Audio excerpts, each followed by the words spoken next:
Hi guys, today I'm going to talk to you about the Rugrats Reboot. This new series starts on Paramount Plus on May 27th, and I'm excited to give you my spoiler-free review for the first 3 episodes that I've seen. But before we dive into that, I'd love it if you would take 1 second and go ahead and hit that subscribe button if you're new here. And if you enjoy the content, make sure that you hit that notification bell. If you're a Rugrats fan, I already have an interview up with 3 of the voice cast, returning voice cast members, Cree Summers, Nancy Cartwright, and of course, Katsuki. So those are wicked exciting.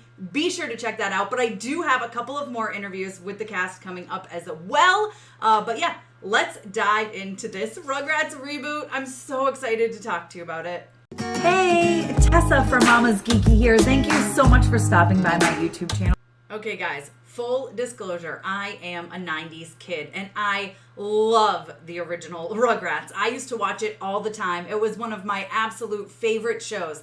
So I was very cautiously optimistic when I heard that they were rebooting it. Now, every time they announced a returning cast member, voice cast member, I was getting more and more excited. Of course, there are some new ones as well because some people have either retired or unfortunately passed on. I mean, 30 years. We're celebrating 30 years of Rugrats this year. That's a long time ago. So, of course, some people are no longer working. So, there is a lot of new voice casting as well, mostly for the adults. All the babies are back and the same people. And oh my gosh, let me tell you, from the moment the first episode starts, and as you guys have probably seen online, it's that same exact opening theme, right? It's the same exact thing, except of course it's refreshed. The babies are now in 3D and it just looks cleaner and crisper and neater and it's absolutely beautiful, brighter, you know?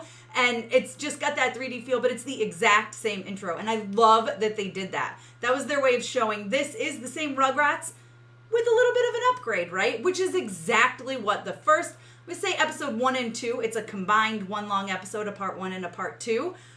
But it is, listen, it is exactly Rugrats. Like, and the jokes, I'm listening to this and I'm just like, oh my gosh, this is the exact same Rugrats that I watched as a kid, but like a little bit modernized, right? They've moved the Rugrats forward in time. That's kind of what I love about this. It's the same sort of thing. We're moving it forward in time, so things are a little different.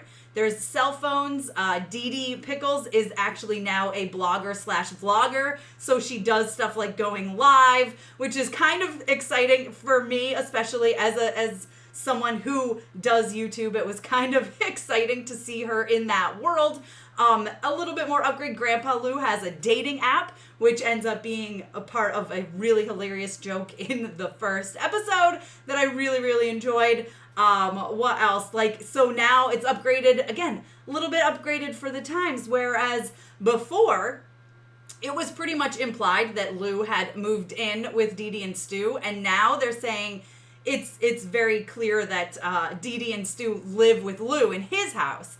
It's very much he's an inventor and she's a blogger and they can't make ends meet and get their own house, which I do kind of enjoy that subtle hints there. But really, this first episode was so good. They got that adventure, right? The babies go out and go on an adventure. They're sticking things in their diapers, you know? Tommy's got his trusty screwdriver. It was just, the nostalgia came flooding over me, and I just really loved that first episode. 1 and 2. I call it the first episode because it is a part 1 and 2. It is one cohesive storyline.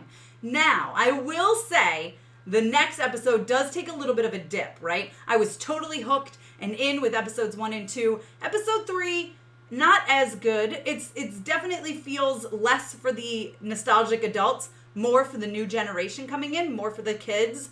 My kids really enjoyed it. They're 8 and 9. They thought it was a great episode.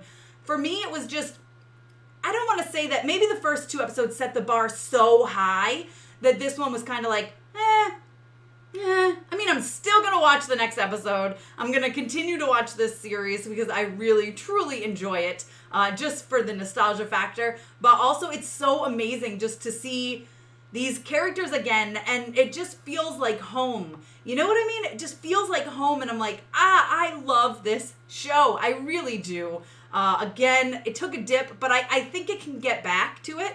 I think it just, is finding itself maybe in this reboot. And like I said, the first episode did a great job of taking what worked in the original and modernizing it, right?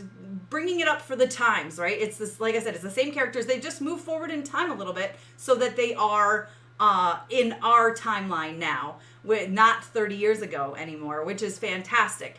I love that they have jokes for adults, entertaining stuff for adults. The nostalgia is there. The third episode is not bad. It's just not very memorable, and it's definitely more dumbed down for children versus giving us that stuff for adults. But I do think in the future, hopefully, we will be getting some more stuff for adults, and we'll get back to the feel of episodes 1 and 2. If you guys have already seen the Rugrats reboot on Paramount Plus, when you get to this review, please let me know what you think down below in the comments. Let me know if you're excited right now. Are you excited? Are you going to be tuning in? Are you going to be watching it on May 27th? I can't wait to see the rest of the season. Like I said, I really, truly loved episodes 1 and 2, and I think that's why 3 didn't work as well for me. However, I'm excited to see where they go with the rest of the season. Be sure to give me a thumbs up. Don't forget to subscribe. Hit the notification bell, because like I said, I already have that 1 review up, but I have 2 more coming with some more of the voice cast, and you guys don't want to miss those. They're an absolute blast to talk to. I've got one coming up with the voices of Tommy and Angelica, and yes, they do get into it and start talking as their characters back and forth, and it is fantastic. You don't want to miss that one. Trust me. Thank you guys for taking the time to watch this. You can follow me over on Instagram and Twitter. I'm at Mama's Geeky over there, as well as Real Tessa Smith, and I'll see you next time. Thank you so much to all of my monetary supporters, my members here on YouTube, as well as my patrons. If you haven't joined yet, please consider doing so. We have some really awesome perks, including a monthly Zoom meeting where we get to talk face to face. Thank you again to everyone who supports me.